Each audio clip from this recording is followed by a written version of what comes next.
Hi friends, ಎಲ್ಲರಿಗೂ ನಮಸ್ಕಾರ. ಪವಿತ್ರ ಕಿಚನ್ಗೆ ಸ್ವಾಗತ. ನಾನಿವತ್ತು ಸಿಂಪಲ್ಲಾಗಿ ಮಕ್ಕಳಿಗೆಲ್ಲ ಇಷ್ಟ ಆಗುವಂತಹ ಫ್ರೂಟ್ ಕಸ್ಟರ್ಡ್ನ ಮಾಡೋಣ ಅಂತ ಅಂದ್ಕೊಂಡಿದ್ದೀನಿ. ಇದು ಸಮ್ಮರ್ನ ಸೂಪರ್ ಸ್ಪೆಷಲ್ ಆಗಿರುವಂತಹ ಒಂದು ಸ್ವೀಟ್ ಡಿಶ್ ಅಂತಲೇ ಹೇಳ್ಬೋದು.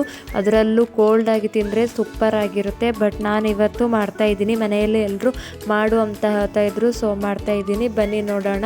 ಇದಕ್ಕೆ ಬೇಕಾಗಿರುವಂಥ ಇಂಗ್ರೀಡಿಯೆಂಟ್ಸು: ಡ್ರೈ ಫ್ರೂಟ್ಸ್ನ ಕಟ್ ಮಾಡಿ ಇಟ್ಕೊಂಡಿದ್ದೀನಿ, ಹಾಗೆ ಆ್ಯಪಲ್ನ ಕಟ್ ಮಾಡ್ಕೊಂಡಿದ್ದೀನಿ ಚಿಕ್ಕ ಚಿಕ್ಕದಾಗಿ, ದಾಳಿಂಬೆ ಹಣ್ಣು, ಕಸ್ಟರ್ಡ್ ಪೌಡರ್ನ ತೊಗೊಂಡಿದ್ದೀನಿ, ಅದು ಚಿಕ್ಕ ಬಟ್ಲಲ್ಲಿ ಒಂದು ಸ್ವಲ್ಪ ಹಾಲು ತೊಗೊಂಡಿದ್ದೀನಿ, ಮತ್ತು ಅರ್ಧ ಲೀಟ್ರಷ್ಟು ಹಾಲು ತೊಗೊಂಡಿದ್ದೀನಿ, ಬಾಳೆಹಣ್ಣು ಮತ್ತು ಡ್ರ್ಯಾಗನ್ ಫ್ರೂಟ್ಸ್. ಮನೇಲಿ ಯಾವ್ದು ಫ್ರೂಟ್ ಇರುತ್ತೋ ಆ ಫ್ರೂಟನ್ನು ಯೂಸ್ ಮಾಡ್ಕೋಬೋದು. ಪರ್ಟಿಕ್ಯುಲರ್ ಆಗಿ ಇದೇ ಬೇಕು ಅದೇ ಬೇಕು ಅಂತ ಏನಿಲ್ಲ, ಯಾವ ಫ್ರೂಟ್ ಹಾಕಿದ್ರೂ ಚೆನ್ನಾಗಿರುತ್ತೆ. ನೋಡಿ, ಇವಾಗ ಗ್ಯಾಸ್ ಮೇಲೆ ಒಂದು ಬಾಂಡೆ ಇಟ್ಟು ಅರ್ಧ ಲೀಟ್ರ್ ಹಾಲನ್ನ ಹಾಕ್ತಾ ಇದ್ದೀನಿ.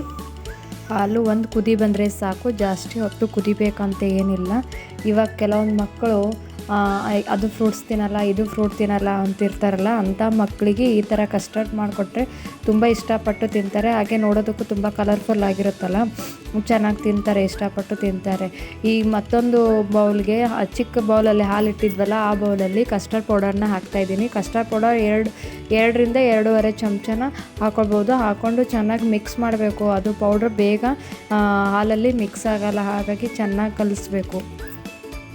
ನೋಡಿಲಿ, ನಾನು ತೋರಿಸ್ತಾ ಇದ್ದೀನಿ, ಕಲಿಸ್ಕೊಂಡು. ಇವಾಗ ನೋಡಿ, ಸೈಡಲ್ಲಿ ಹಾಲು ಕುದಿ ಬರ್ತಾ ಇದೆ.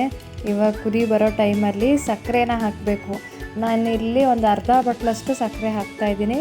ರುಚಿಗೆ ನೋಡಿಕೊಂಡು ಸಕ್ಕರೆನ ಹಾಕ್ಕೊಳ್ಳಿ, ಯಾಕಂದರೆ ಫ್ರೂಟ್ಸಲ್ಲೂ ಸ್ವೀಟ್ ಅಂಶ ಇರುತ್ತಲ್ಲ, ಹಾಗಾಗಿ ನಿಮಗೆ ಸ್ವೀಟ್ ಎಷ್ಟು ಬೇಕೋ ಅಷ್ಟು ನೋಡಿಕೊಂಡು ಸಕ್ಕರೆನ ಹಾಕ್ಕೊಳ್ಳಿ. ನಾನಿವಾಗ ಅರ್ಧ ಬಟ್ಲಷ್ಟು ಸಕ್ಕರೆ ಹಾಕ್ಕೊಂಡಿದ್ದೀನಿ. ಇವಾಗ ಹಾಲು ಒಂದು ಸ್ವಲ್ಪ ಚೆನ್ನಾಗಿ ಕುದೀಲಿ, ಸಕ್ಕರೆನೆಲ್ಲ ಹಾಲಲ್ಲಿ ಮಿಕ್ಸ್ ಆಗಲಿ. ಅದಾದಮೇಲೆ ಕಲಸಿರುವಂತಹ ಕಸ್ಟರ್ಡ್ನ ಮಿಕ್ಸ್ ಮಾಡ್ಕೊಳ್ಬೇಕು. ಇವಾಗ ಹಾಲೆಲ್ಲ ಸಕ್ಕರೆಯಲ್ಲಿ ಬೆಂದಾಗಿದೆ. ಇವಾಗ ನೋಡಿ, ಕಲಸಿರುವಂತಹ ಕಸ್ಟರ್ಡ್ನ ಬೆರೆಸ್ತಾ ಇದ್ದೀನಿ. ಬೆರೆಸೋಕ್ಕಿಂತ ಮುಂಚೆ ಕಸ್ಟರ್ಡ್ನ ಒಂದ್ಸಲ ಚೆನ್ನಾಗಿ ಮಿಕ್ಸ್ ಮಾಡ್ಕೊಳ್ಬೇಕು, ಇಲ್ಲ ಅಂತಂದರೆ ಅದು ಕೆಳಗಡೆ ಗಟ್ಟಿಯಾಗಿ ಕೂತಿರುತ್ತೆ. ಚೆನ್ನಾಗಿ ಮಿಕ್ಸ್ ಮಾಡಿಕೊಂಡು ಇವಾಗ ಹಾಲಲ್ಲಿ ಮಿಕ್ಸ್ ಮಾಡ್ಕೊಳ್ತಾ ಇದ್ದೀನಿ. ಸ್ವಲ್ಪ ಸ್ವಲ್ಪ ಹಾಕ್ಕೊಂಡು ಮಿಕ್ಸ್ ಮಾಡಿ, ಇಲ್ಲಾಂದರೆ ಕೆಲವೊಂದು ಸರಿ ಗಂಟಾಗುವಂತಹ ಚಾನ್ಸಸ್ ಇರುತ್ತೆ. ನೋಡಿ, ಚೆನ್ನಾಗಿ ಮಿಕ್ಸ್ ಮಾಡ್ತಾ ಇದ್ದೀನಿ.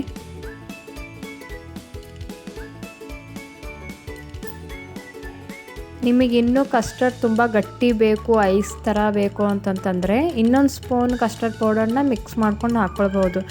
ನನಗೆ ಅಷ್ಟೊಂದು ಗಟ್ಟಿ ಇಷ್ಟ ಆಗೋಲ್ಲ, ಸೊ 2 ಸ್ಪೂನ್ ಹಾಕ್ಕೊಂಡಿದ್ದೀನಿ. ತೀರಾ ಗಟ್ಟಿನೂ ಆಗೋಲ್ಲ, ತೀರಾ ತೆಳ್ಳನೂ ಆಗೋಲ್ಲ. ನೋಡಿ, ಚೆನ್ನಾಗಿ ಕುದೀತಾ ಇದೆ. ಒಂದು 2 ನಿಮಿಷ ಕುದಿಸ್ಕೊಂಡು ಗ್ಯಾಸ್ನ ಆಫ್ ಮಾಡಿಬಿಡ್ತೀನಿ.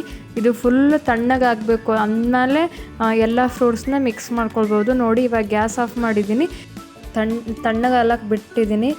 ನೋಡಿ, ಇವಾಗ ಫುಲ್ ಆರೋಗಿದೆ, ಈ ಕನ್ಸಿಸ್ಟೆನ್ಸಿಯಲ್ಲಿ ಬಂದಿದೆ, ಸಾಕು ನನಗೆ. ಇದು ಬಾಳೆಹಣ್ಣು ಹಾಕ್ತಾಯಿದ್ದೀನಿ. ಇವಾಗ ಎಲ್ಲ ಫ್ರೂಟ್ಸು ಮಿಕ್ಸ್ ಮಾಡ್ಕೊಳ್ಬೇಕು.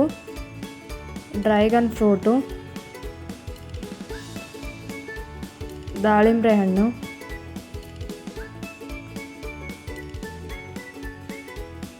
ಆ್ಯಪಲ್ಲು, ಇದರಲ್ಲಿ ಪಪಾಯ ಮತ್ತು ಕಿವಿ ಹಣ್ಣು, ದ್ರಾಕ್ಷಿ, ಈ ಥರ ಯಾವುದಿದ್ರೂ ಹಾಕೋಬೋದು, ಇನ್ನೂ ಚೆನ್ನಾಗಿರುತ್ತೆ. ಡ್ರೈ ಫ್ರೂಟ್ಸ್ನ ಹಾಕಿದ್ದೀನಿ. ನೋಡಿ, ಇವಾಗ ಫ್ರೀಜಲ್ಲಿ ಇಡ್ತೀನಿ, 1-2 ಗಂಟೆಗಳ ಕಾಲ ಇಟ್ಟಿರ್ತೀನಿ.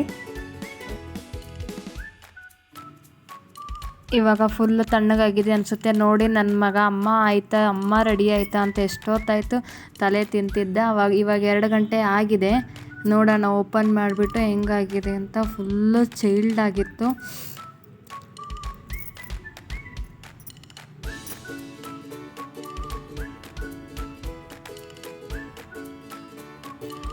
ನೋಡಿ, ಎಷ್ಟು ಚೆನ್ನಾಗಿ ಕಲರ್ಫುಲ್ಲಾಗಿ ಕಾಣಿಸ್ತಾ ಇದೆ. ತುಂಬ ತಣ್ಣಗೆ ಕೋಲ್ಡ್ ಆಗಿತ್ತು, ತಿನ್ನೋಕ್ಕೂ ಚೆನ್ನಾಗಿರುತ್ತೆ. ಸರ್ವ್ ಮಾಡ್ತಾ ಇದ್ದೀನಿ.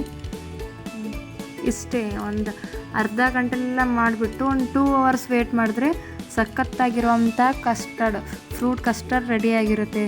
ನೋಡಿದ್ರಲ್ಲ ಫ್ರೆಂಡ್ಸ್, ಎಲ್ಲರಿಗೂ ಇಷ್ಟ ಆಗಿದೆ ಅನ್ಕೋತೀನಿ. ಇಷ್ಟ ಆದರೆ ಇವತ್ತೇ ಟ್ರೈ ಮಾಡಿ ನೋಡಿ. ಯೂಸ್ವಲಿ ಎಲ್ಲರ ಮನೆಯಲ್ಲೂ ಫ್ರೂಟ್ಸ್ ಇದ್ದೇ ಇರುತ್ತೆ. ಟ್ರೈ ಮಾಡಿ ನೋಡಿ ಹೇಗಿದೆ ಅಂತ ಕಮೆಂಟ್ ಮಾಡಿ. ಇನ್ನಷ್ಟು ಈಜಿ ರೆಸಿಪಿಗೋಸ್ಕರ ಪವಿತ್ರ ಕಿಚನ್ಗೆ ಸಬ್ಸ್ಕ್ರೈಬ್ ಮಾಡಿ, ಪ್ಲೀಸ್ ಲೈಕ್ ಮಾಡಿ. ಧನ್ಯವಾದಗಳು.